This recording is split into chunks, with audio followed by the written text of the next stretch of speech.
네, 세 번째 논의에서는 시련이 밖에서 닥쳐온 것을 유배와 추방을 들어서 유배와 추방의 그 경험이 시에 어떻게 나타나냐, 또는 유배와 추방에 대해서 시는 어떻게 말했느냐를 다루겠습니다. 유배와 추방은 둘 다 비교적 가벼운 형벌입니다. 무거운 형벌은 당연히 사람 죽이는 거죠. 요즘은 이제 가벼운 형벌은 교도소에 이제 감금하는 건데, 옛날에는 교도소에 감금하는 그런 형벌은 없고 유배나 추방을 했어요. 근데 유배는 동아시아에서 하고 추방은 유럽에서 했는데, 왜 동아시아는 유배를 하고 유럽은 추방을 했느냐에 대해서 설명한 걸 못 봤어요. 내 나름대로 생각해 봐요. 유럽은 배를 타고 사방에 돌아다닐 수 있는 기회가 많기 때문에 추방을 하고, 동아시아는 외국에 나다니는 것이 사실상 어렵기 때문에 유배를 한 것이 아니냐 할 수 있지만은, 그런 일반적인 것보다 더 특수한 이유가 있는 것 같아요. 추방은 고대 그리스 도시국가에서 시작했어요. 무슨 조개 껍데기로 이렇게 투표를 해서 누구를 추방한다. 도시국가에는 유배를 할 만한 장소가 없어요. 다른 도시국가도 외국인 거든. 그래서 추방했어요. 유배는 중국에서 시작했는데, 중국은 땅덩어리가 매우 넓기 때문에 유배 보낼 때가 많아요.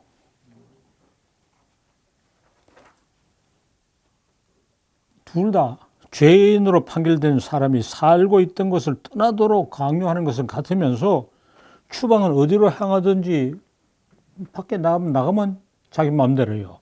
유배는 일정한 곳에 머무르도 하죠. 추방하는 사람은 자유가 있고 유배 당한 사람은 자유가 없으니까 추방이 나을 것 같은데, 그렇잖아요. 유배하면 먹여줍니다.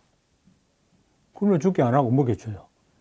추방 당한 사람은 자기가 생계를 해결해야 돼요. 그래서 돈 푼이 낸 사람은 추방 당해도 괜찮은데, 만약에 가난한 사람이 추방 당하면 밖에 가서 아주 험한 노동을 하거나 굶어 죽던가 해야 될 거예요. 유배와 추방은 둘 다 불운이면서 행운입니다. 그 자체는 불운인데 시인은 그것을 행운으로 바꾸어 놓아요. 그래서 유배나 추방을 당하지 않은 사람이 이루갈 수 없는 작품 세계를 이루겠습니다. 거기에 대해서 허균이 한마디 했어요. 문장은 부귀영화의 소산이 아니고 유배를 당하고 항해 험난하고 간과한 겪음을 겪으면서 강살에서 도움을 얻어야 다음에야 문학이 작품이 절묘한 경지에 이른다, 이렇게 말해요.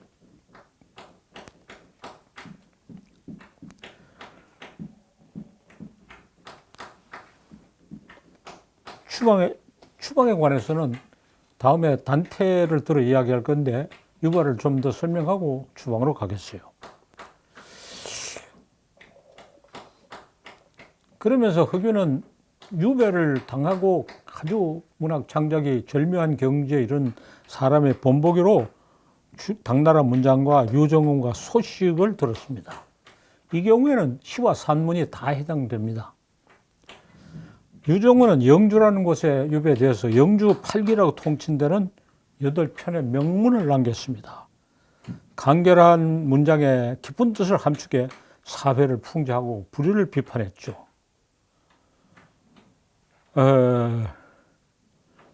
소동파는 여러 군데 유배를 당한 것이 소동파 일생의 크고, 그래서 많은 경험을 했고 곳곳에 소동파 이야기를 남기면서 자기는 유배 경험을 통해서 문학적으로 크게 성장을 했어요.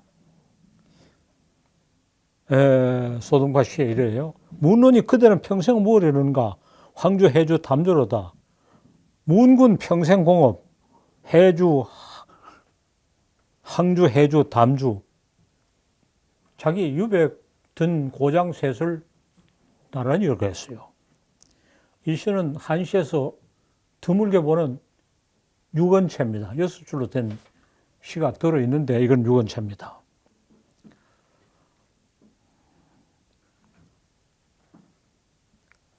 세 곳에서 유배 생활한 걸 평생 한 것밖에 없다고 하는데 세 곳에 유배 생활하면서 소동편은 문학적인 경험을 확대하고 발상을 높이고 삶의 어려움을 인식하게 됐어요. 세 번째로 쓴 담주는 해남도입니다. 고답적인 취향의 미문으로 표현 기술을 자랑하는데 그치지 않고 삶의 실상을 생생하게 나타내는데 유배가 큰 기여를 했어요. 해남도에서 겪은 바를 순례하면서 자기와는 전혀 다른 사람의 생활을 살핀 것이 특기할 만합니다. 해남서는 전혀 다른 사람이 생긴 것이 자기 같은 상층이 아니라 하층민의 생활을 받고 한족이 아닌 이민족, 소수민족에 사는 곳입니다. 아, 세상은 넓고 사람은 이렇게 살아가는구나. 소식 소동파는 중세 정기문학의 절정을 상징하고 당송 팔가의 최후입니다. 그때까지 중국이 앞서서 다른 나라가 그걸 본두고 따르고자 했는데 소동파가 마지막 그런 대가일 수 있게 하는데 유배가 큰 기여를 했습니다. 자, 이제 단테로 갑시다. 몇 세기 지난 뒤에 이탈리아 단테는 고위 봉직자로 봉직하다가 정치적인 갈등이 있어서 추방되었습니다. 자기 고장 피렌체로부터 추방됐어요. 그 당시 이태리는 역시 아직도 이렇게 도시국가입니다. 통일되지 않았어요. 피렌체 밖에서는 뭔 짓을 해야 되는데 자기의 도시는 못 돌아가는 거죠. 그러니까 추방돼도 갈 곳이 많으니까 추방된 거예요. 외국을 전전하며 방황하는 동안에 이 외국이라는 게 뭐 불란서 독일로 간 게 아니고 이태리 내에 다른 나라 돌아다니면서 신곡을 썼습니다. 곡을 그리워하고 자기 신세를 한탄한 정도에 머무르지 않고 커다란 비역을 일으켰습니다. 추방되지 않았으면 신곡을 안 썼을 것이다. 이렇게 말할 수 있죠. 신곡에서 뭘 이야기했느냐. 사람이 지옥에서 연옥을 거쳐 천국에 올라가는 이런 각성과 향상의 길을 말할 뿐 아니라 더러운 정치적인 현실에 휘말려서 욕하고 싶은 사람을 마음대로 욕했어요. 한테 지 마음대로 누구는 지옥에다 배치하고 누구는 연옥에다 배치했어요. 자기 묻은 사람은 모조리 지옥에다 보내는 거예요. 그 점에서 구성도 그렇지만은 신곡은 서사시라 하는데 교술시입니다, 사실은. 그래서 우리가 읽어도 재미가 없는 게 지옥에 보내는 사람 누구, 연옥에 간 누구를 그 사람 모르니까 재미없어요. 알면, 아이고, 요 사람이 여기 가 있구나 하고 있어야 되는데. 그러면서 개개인의 사람을 모른다 하더라도 전체적인 주제는 알 수 있어요. 논리나 법률에 물려 저열하게 살아가면서 폭력, 궤변, 유교 따위가 세상을 휩쓸고 있는 것을 나무랬습니다. 예, 논리와 법률, 이 법률이라는 것이 세상을 망치는 것이다. 거기서도 영역이 드러나요. 행세하는 놈, 갑질하는 놈 다 법률로 무당해서 하고 있거든. 법률을 하수인 노릇하고 있어요. 그러나 자기는 그런 것을 떠나서 사랑과 신앙, 진실과 구원이 하나가 되는 경지로 천국을 향해서 올라간다. 천국에도 세 등급이 있어요. 제일 밑에 등급은 철학의 등급입니다. 제 천국의 초입구에 토마스 아퀴나스를 만나요. 중간에는 신앙의 등급입니다. 베르날도라는 성인을 만나요. 제일 높은 것은 사랑의 등급입니다. 거기서 베아트리체를 만나요. 교술시요. 자, 신곡은 유배의 체험의 산물이고 자기가 미워하는 사람 지옥에 넣으려고 만든 사설 감옥입니다. 그거 모르고 읽으면 재미없어요, 사실.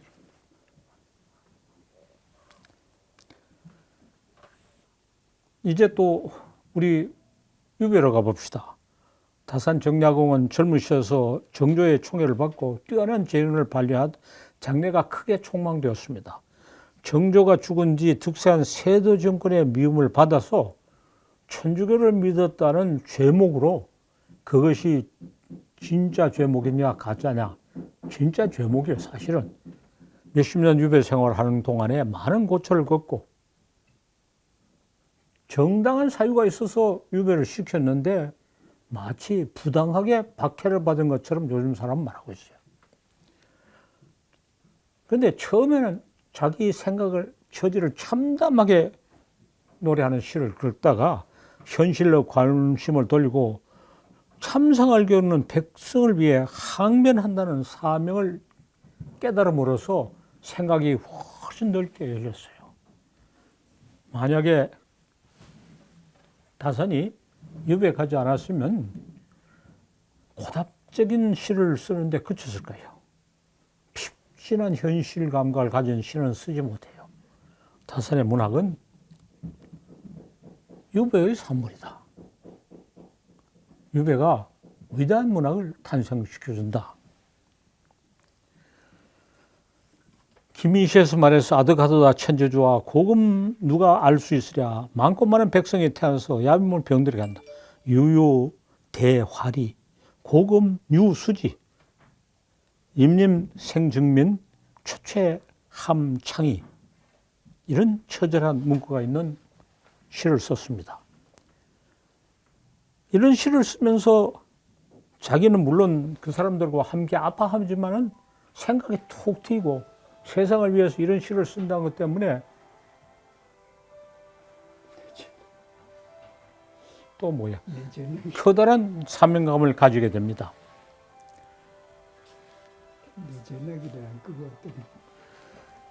자기가 목격하고 탄식하는 백성이 굶주리는 사태에 대해서 깊은 이해가 없어 안타깝고 했고, 유랑민이 생기는 것은 사회 문제이지만 자연재해와 연관이 있어 천인자연과 지인 사회를 아우르는 천재운행의 총괄론을 갖추어야 된다고 생각하게 됐습니다. 고금의 누구도 이루지 못한 큰 뜻을 지니고 또 자기 능력을 함께했어요. 거기서 다산의 시가 아주 넓은 시야를 열게 됐어요. 정약용과 동시대 사람의 하인회가 있습니다.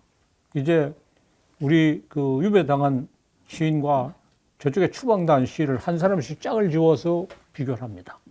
이 대목 매우 재밌어요.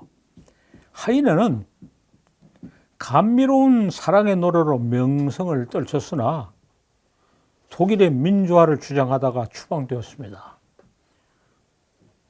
다산이 잘 나가다가 유배에 당한 거나 하이네가 감미로운 시를 쓰다가 추방당한 것이 매우 비슷해요. 외국에서 헤매면서, 주로 불란서에서 헤매면서 조국을 그리하면서, 나도 전에는 아름다운 조국이 있었다. 이 hatte einst ein schönes Vaterland. 파틀란드. 조국을 파트, 아버지의 나라라고 했어요. 조국이란 말을 무탈란트, 마들랜드, 어머니를 할 것이냐, 파들랜드, 파틀랜드를 할 것이냐, 두 가지 선택이 있어요. 독일 사람은 파틀랜드를 좋아해요. 독일 사람은 남성 중심의 사회예요. 파틀랜드라고 해요. 그거 아주 재밌죠. 나는 너를 사랑한단 말 했더니 이것이 꿈이라. Das Wort, ich will dich라고 말하더니 Es war ein Traum. 그것이 꿈이었다. 이렇게 말해요. 그리고 또 이 니히라는 거예요.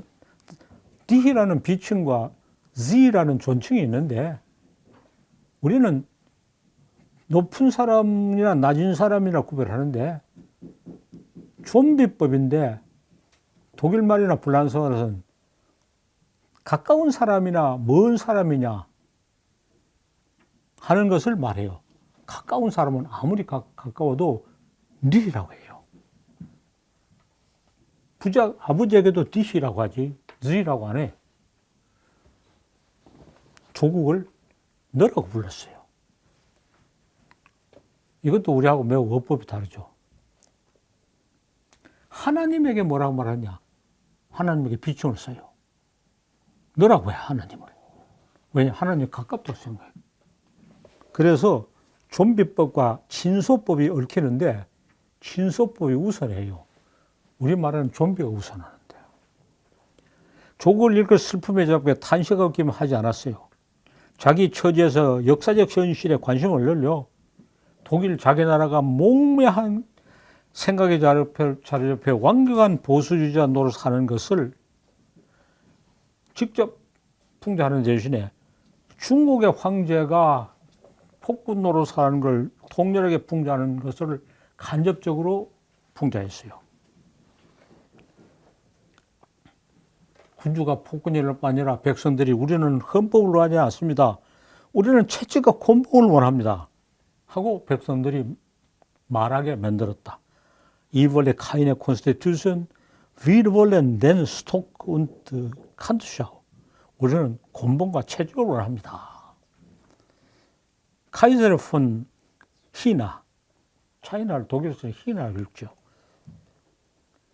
중국의 황제라는 시에서 자기 당시 독일의 통치자를 중국의 황제라고 하면서 신랄하게 비판하는 이런 시를 썼어요.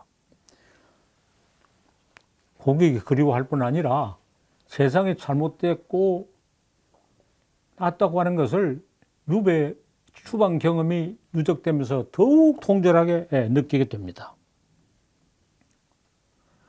이제 다시 또 우리 쪽으로 돌아옵시다.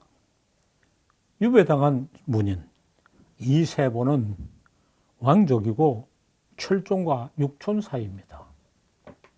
그러니까 상당히 가까운 왕족이죠. 젊은 시대에 시조창을 하는 사람들과 어울려 풍류를 즐기는 시조를 지었어요. 젊은 시대는 좋게 말하면 풍류객이고 나쁘게 말하면 남봉꾼이었어요. 잘 지내다가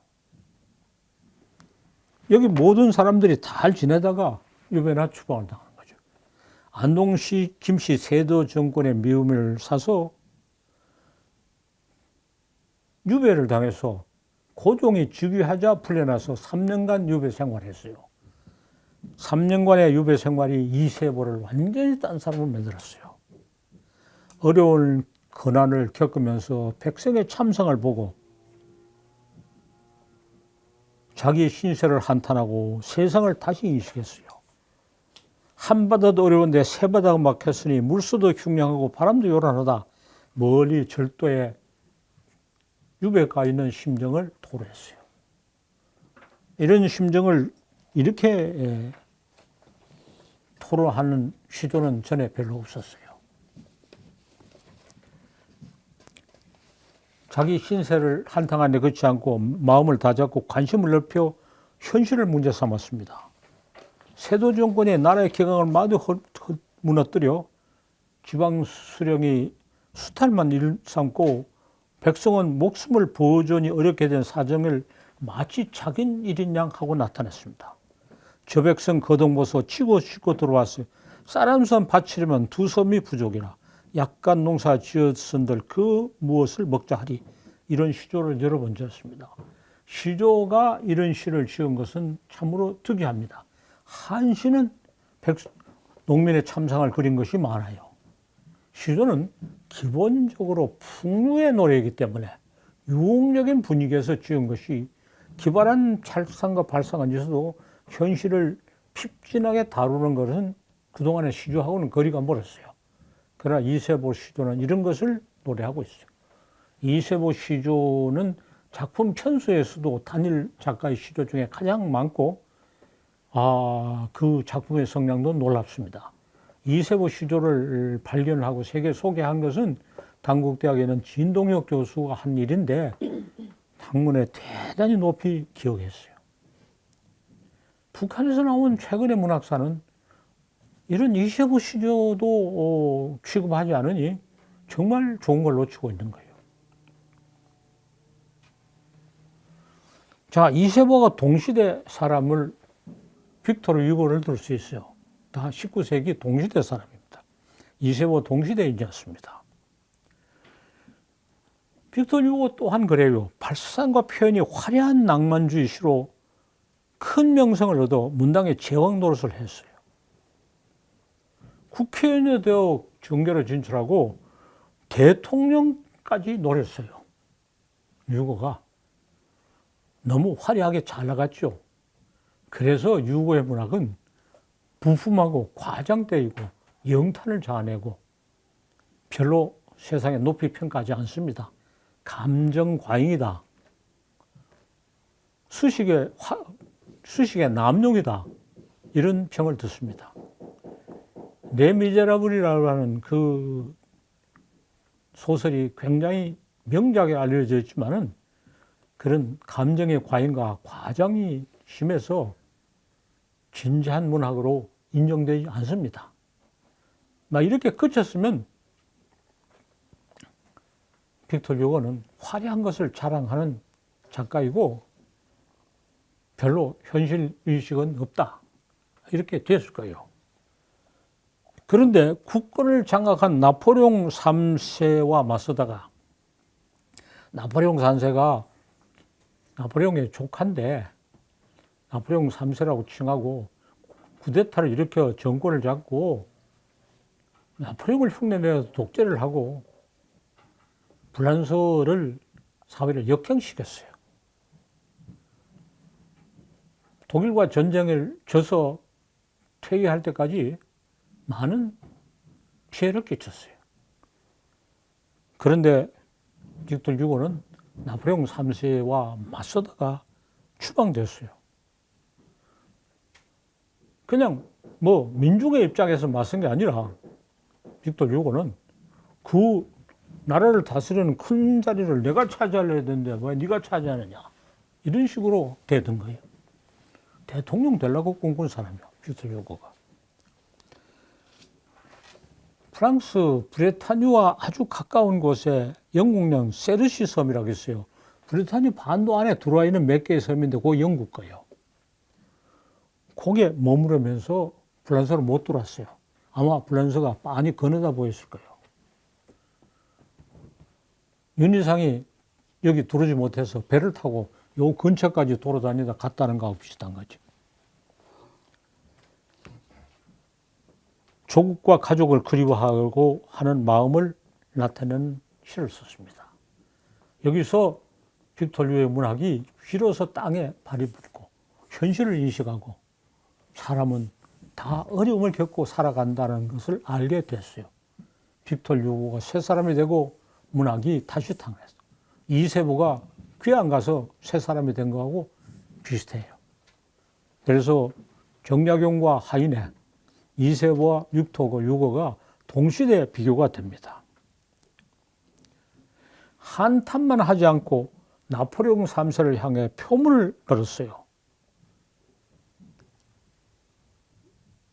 시제목이 파블 우 이스토아르요. 지어낸 이야기인지 진짜 있는 이야기인가 하는데 어느 날 수척한 이 원숭이 여성이 임금질을 하고 싶어 호랑이 가죽을 썼다. 안주 메그레 산땅 안 화이랄 아페티 엔 세인드 덩포드 티그르스 베티. 자, 나폴레옹 3세를 호랑이 가죽을 덮어 쓴 원숭이라고 풍자한 거예요. 호랑이 가죽은 뭐냐?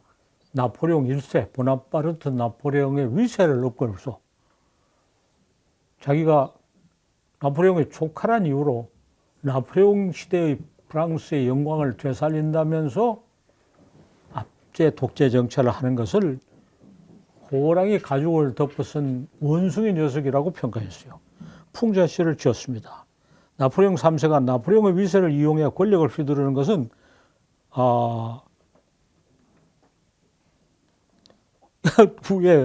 위에는 호랑이 가죽을 썼다고 해야 돼. 밑에는 차자살을 썼다는데 호랑이가 맞아요. 예. 뒤에 화자가 아니고 호랑이 탈을 쓴 게 아니라 가죽을 덮어 쓴 거예요. 그럼 뭐가 잘못됐네요. 그렇다고 풍자했어요. 정영훈과 이세보, 하이네와 유이고는 원래 아쉬울 것 없이 잘 나가던 사람입니다. 상층에 속하고 그 재능과로 아주 세상에 널리 인정을 받았어요.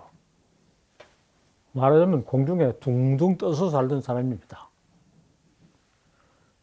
차등론을 아주 보여주고 있어요. 나는 이렇게 우월하다. 우월감을 확인하는 창작을 하는 것이 당연하다고 생각해요. 우월감을 확인하는 차등의 창작이라는 것은 죽은 문학입니다. 화려하면 화려할수록 사실은 죽은 거죠. 그런 환상에 사로잡혀 있는 것은 문학하는 사람의 영광이 아니고 수치입니다. 그러나 유배나 추방을 당해 사회 밑바닥으로 나온 덕분에 다시 태어나서 새 사람이 되고 작품이 정말 생기를 찾고 대등의 세계를 발견하겠어요. 차등을 보고 대등의 관점에서 공감을 넓히는 새로운 문학을 했습니다. 유배나 추방이 그래서 겪는 고난이 위대한 스승을 확인할 수 있게 합니다. 그래서 유배와 추방은 형벌의 방법이고 받는 사람에게 큰 고난을 갖다 준 것이 같은데 고난이 새로운 탄생의 계기가 되고 푸른 행운이 돼서 우리가 오늘날 높이 평가하는 작품을 이룩했어요. 그러나 빅토르 요고의 경우에는 이 뒤에 풍자시가 몇 편 되지 않고 앞에 것이 워낙 압도적인 비중을 가져서 자기 세계를 다 뒤집어 놓지는 못했어요. 그러나 이세보는 풍류 시절의 그 시조는 얼마 되지 않고 고난을 겪고 유별한 후에 시도가 압도적인 비중을 차지합니다. 다산 정약용도 뒤에 시가 더 비중을 차지고 하이네는 거의 반반이라 할 수 있어요. 그러나 앞에 그 잘 나가던 낭만주의 시대의 하이네보다는 뒤에 현실의식의 짙은 문학이 더 높이 평가됩니다. 이래서 문학은 그런 고난의 산물이다. 고난을 겪고 민중과 경험을 같이 함으로써 차등을 버리고 대등의 세계를 발견하고 구현하게 된다는 것을 이런 사례를 통해서 볼 수 있고, 동아시아의 유배와 유럽의 추방이 좋은 대조를 이루며 또 동시대 양쪽 사람들을 이렇게 근접되게 비교할 수 있어서 매우 흥미로운 주제일 겁니다. 이것도 유배와 추방의 문학이라고 하는 주제를 가지고 아주 재미있는 연구를 할 수 있으리라고 생각해요. 그런데 지금까지 관습에는 우리 쪽에 유배 문학을 아는 사람은 저쪽에 추방 문학을 모르고 저쪽 추방 문학을 들어 구경한 사람은 우리 쪽의 유배 문학을 까맣게 모르니까 앞뒤를 다 알아야 되고, 내가 늘 강조하는 것은 지식의 균형인데 일단 지식이 균형을 취해야 사례를 제대로 판단할 수 있어요. 문학사가 한국 문학사 따로, 프랑스 문학사 따로, 이태리 문학사 따로 하는 것은 구시되고 합쳐서 이렇게 전후좌우를 비교하는 쪽으로 나가야 한다. 문학사 탐색이 주장하는 바가 이게고 이게 앞으로 나갈 방향입니다. 자, 여기서 말을 멈추고 이제 토론으로 들어가 봅시다.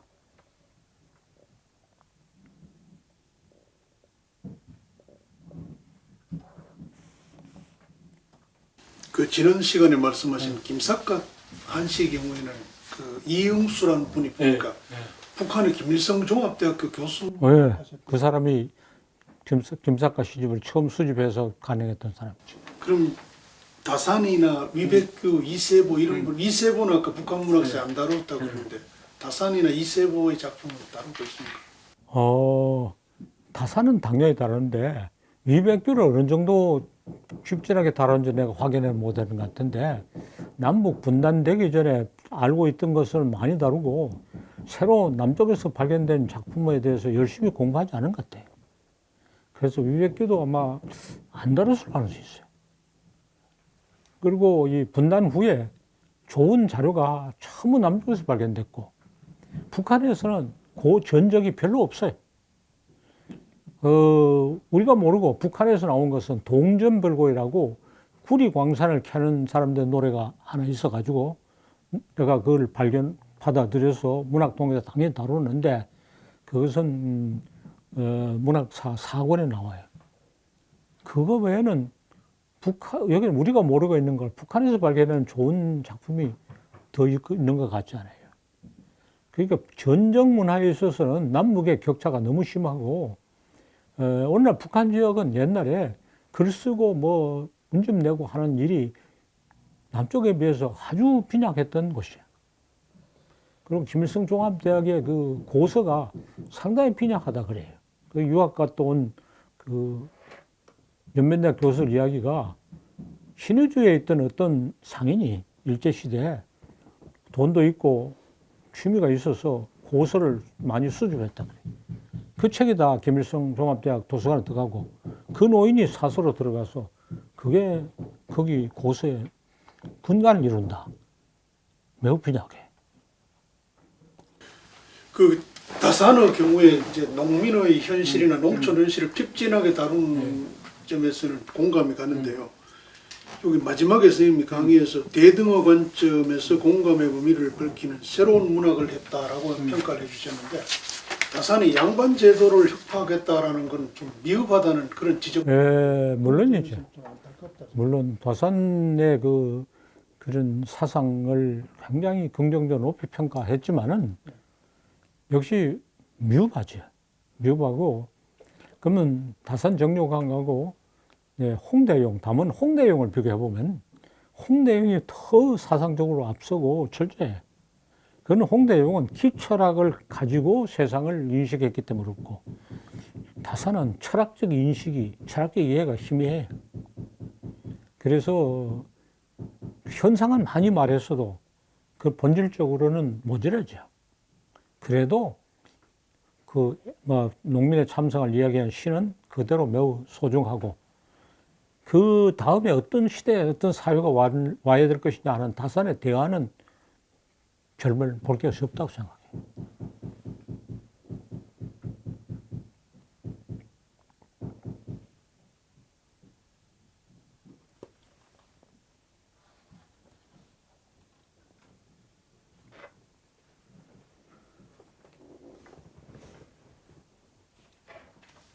그 다산의 그 농민시를 한때 높이 평가하고 굉장히 많은 이야기했는데도 불구하고 이세보의 시조가 나타난 후에 한시는 그렇게 높이 평가하는 경향이 있는데 시조는 잘 돌보지 않은 것 같아요.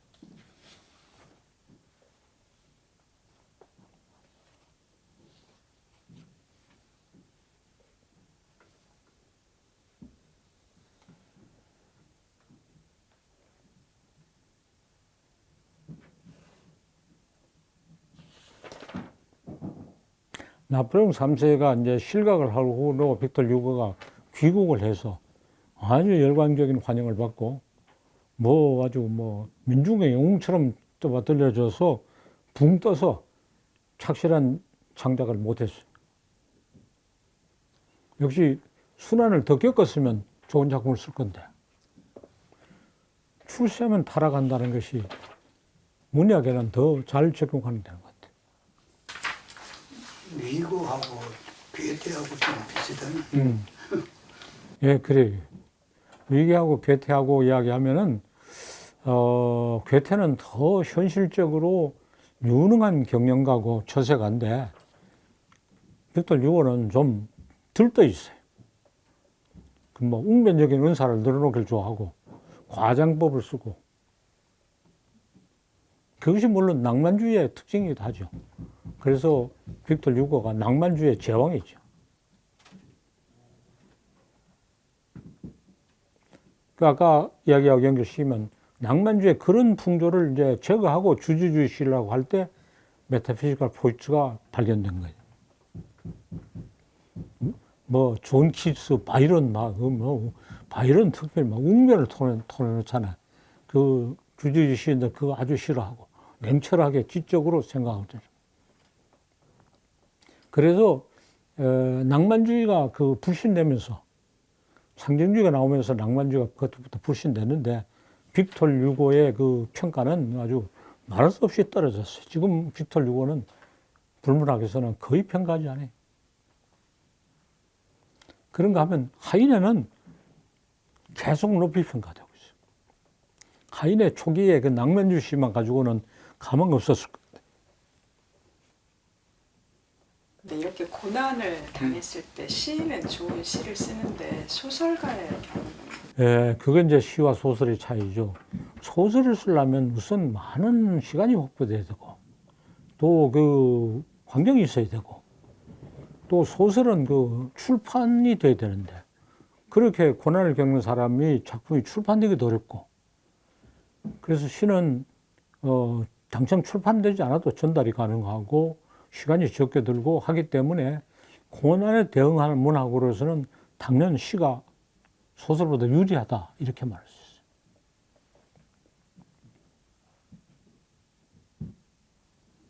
그리고 시가 가지고 있는 풍자시, 이게 시의 한 큰 참 영역이고, 우리 윤동재 시인도 풍자시를 여기다 많이 올렸는데, 소설은 그렇게 그 감칠맛하고 날카로운 풍자를 하기 어려워요.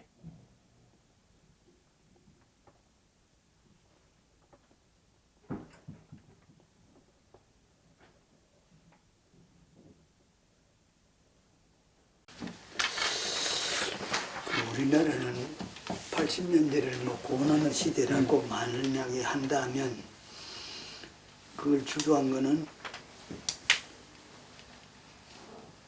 참 소설 쪽. 예, 소설 쪽이 이제 세금을 길게 늘어놓은 거고, 시인이 가질 수 있는 그 날카로운 안목과 사태를 휘어잡는 능력, 이거는 시인은 그런 능력이 있어야 되고, 소설가는 부지런하면, 부지런하면 그저 어져야 되는데, 시는 부지런한 것이 별 도움이 안 되는 것 같아요. 지난 시간에 말씀하신 김급기나 유백규 같은 시인들은 이런 그 유배를 가지 않고 유배를 가지 않죠. 그래서 농촌 생활을 하면서 농민과 함께 살고 별로 파란 그런 곡적이 없는 삶을 보면서 꾸준하게 현실을 인식했죠. 그리고 또 처음에는 잘 나가던 사람이 이렇게 어느 시기에 이렇게 몰락한 게 아니라고.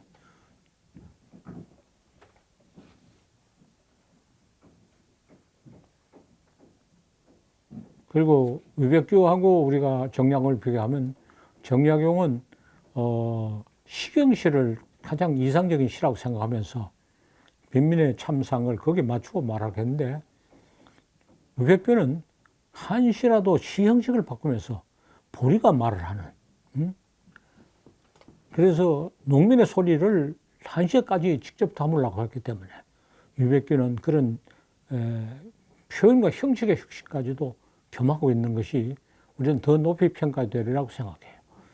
그리고 또 다른 말을 하면 다산의 시는 상당한 정도로 소재주의라고.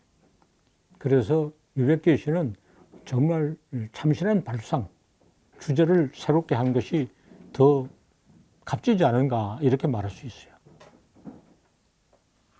또 유백규는 한시와 시조를 아주 밀접한 관계를 가지고 양쪽을 다 짓고, 다산은 시조는 전혀 안 지었어요.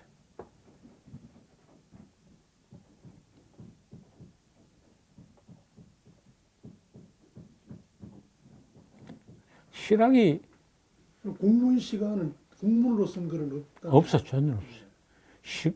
실학이 아주 좀 시대적 요청 때문에 그렇게는 하지만은 과대평가함으로써 다산도 덩달아 과대평가된 것 같아요.